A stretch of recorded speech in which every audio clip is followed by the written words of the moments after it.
की writing skill develop कशी करायची आहे तुम्हाला.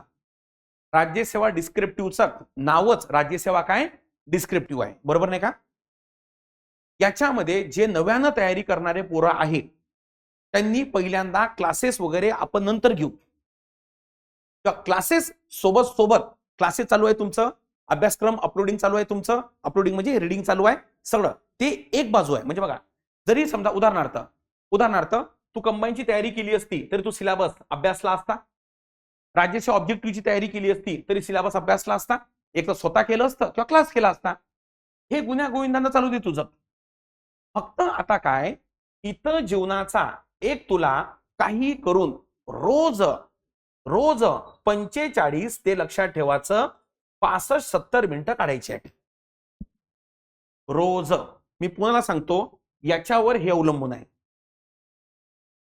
बरेच पोरं, काही पोरं स्वतः स्टडी करत आहेत, स्वतःही होऊ शकते. काही पोरं कोचिंग मध्ये करत आहे, कोचिंग मध्ये होऊ शकते. पण ते सगळं हे वरच आहे. तू पोलीस भरतीची तयारी जरी केली तरी हे तर कंपल्शन आहे रे बाबा, टू कव्हर सिलेबस, बरोबर नाही का, टू अंडरस्टँड सिलेबस. हे तर त्याला काय म्हणतात, फॉर्म भरायला कसं ग्रॅज्युएशन पाहिजे तसं परीक्षा द्यायला अभ्यासक्रम पाहिजे. पण याची एक इनव्हिजिबल रिक्वायरमेंट काय आहे डिस्क्रिप्टिव्हची, की you have good writing skill. आणि writing skill is a interpretator skill, बरोबर नाही का. रायटिंग स्किल ही आकलन, त्याला काय म्हणतात की क्षमता आहे. मग ती कशी विकसित करायची, तर त्यासाठी रोज एखादी न्यूजपेपर मधनं न्यूज घ्या. तर तुम्हाला असं वाटते की बाबा एखाद्या बाबीबद्दल, म्हणजे मी काही ऐकलं, एखादी व्हिडिओ ऐकला किंवा एखादी न्यूज ऐकली वाचली काही पण, ते स्वतःच्या भाषेमध्ये ऍज इट इज, इथं ज्ञान का सागर नाही सांगायचं तुमचं स्वतःचं, तुम्हाला ती काय समजली, अरे कळलं का, समजलं का बाबा, ते तुम्ही स्वतःच्या भाषेमध्ये इथं रायटिंग करणं सुरू करा.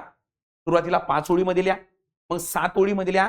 असं करत करत आयोगाची रिक्वायरमेंट लास्ट मोमेंट किती आहे, 3000 शब्द.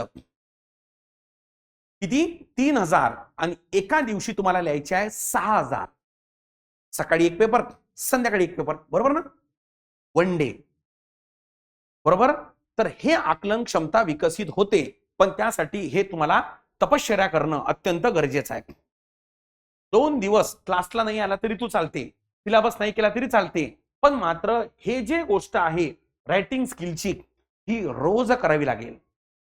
आता काय होईल, आता समजा आपला आता हे सध्या म्हणजे आपण पीएसआरच्या लेक्चरला इथं बसलो आहे, तर तुम्ही आता उदाहरणार्थ जीएस2च्या क्लासला गेले किंवा समजा वर्ल्ड हिस्ट्रीच्या क्लासला बसले आणि टॉपिक चालू आहे पुनर्जागरण.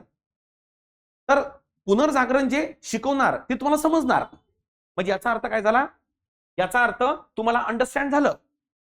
अरे कळलं का रे बाबा, तुम्हाला म्हटलं सांग पुनर्जागरण म्हणजे, तू तोडक्या मोडक्या भाषेमध्ये सांगत पण आहे, आणि जेव्हा तुला म्हणतो ली, तुझा पेनच चालत नाही. या अटेम्प्ट मध्ये ज्या पोरांचे स्कोर 130-140च्या वर आहे, त्या पोरांची ही एक मोठी समस्या आहे.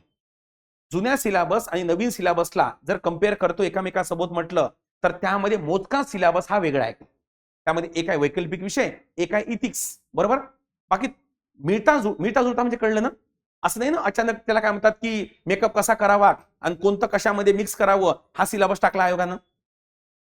सोसायटी आहे, सोशल जस्टिस आहे, ज्याचं जुनं एचआर आणि एचआयडी होतं. अरे कळला का रे बाबा रे, पण प्रॉब्लेम मेजर हा.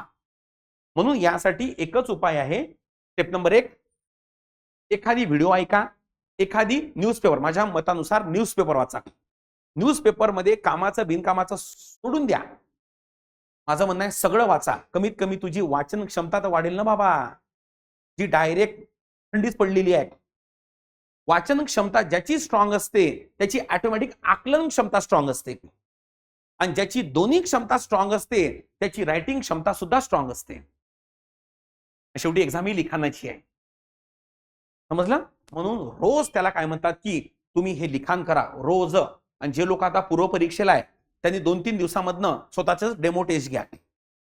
मी विसरलो तर नाही ना लिहिणं, जे आता यावर्षी देऊन राहिले, काही नाही एखाद्या मुद्द्यावर घ्या ना. काल बांगलादेशची निवडणूक झाली, ओके आपल्या भाषेमध्ये लिहा ना. मी रेग्युलर तर क्लासमध्ये लिहून घेऊनच राहिलो, त्यात कुठेही दुमत नाही. पण त्याच्याशिवाय नाही तुम्ही काय कराल, नवीन पॅटर्न मध्ये जुन्या पॅटर्न सारखं बसाल क्लासमध्ये. जुन्या पॅटर्न म्हणजे कसं, जुना पॅटर्न काय होता? लेट्स सेट आणि 4 गोळे, कार्यक्रम सुरू. कळलं का? वर जगन्नाथ शंकर शेट असेल तर खाली काय बघ? मुंबई बघ. समजलं का? हे दिसलं मुंबई, हे म्हटलं अरे बा, असा कार्यक्रम होता तुझा. म्हणून या तऱ्हेनं तुम्हाला काय स्टार्ट करणं अत्यंत काय गरजेचं आहे. मला सांगा, सगळे मुद्दे क्लिअर झाले? आता पूर्ण क्लिअर झालं? ओके, कसं सुरू करायचं, काय करायचं, हे लेक्चर मी रेकॉर्ड पण करून घेतो आणि आता कोणी आलं तर त्याला मी हे लेक्चर काय दाखवणार. ऑलरेडी मी युट्यूबवर एक लेक्चर घेतलं होतं, बरोबर नाही का, या प्रकारचं. आणि तुम्ही पण त्याला काय म्हणतात, याचं व्यवस्थितपणे फॉलो करा. ठीक आहे, चला, ठळक बातमी इथं संपल्या.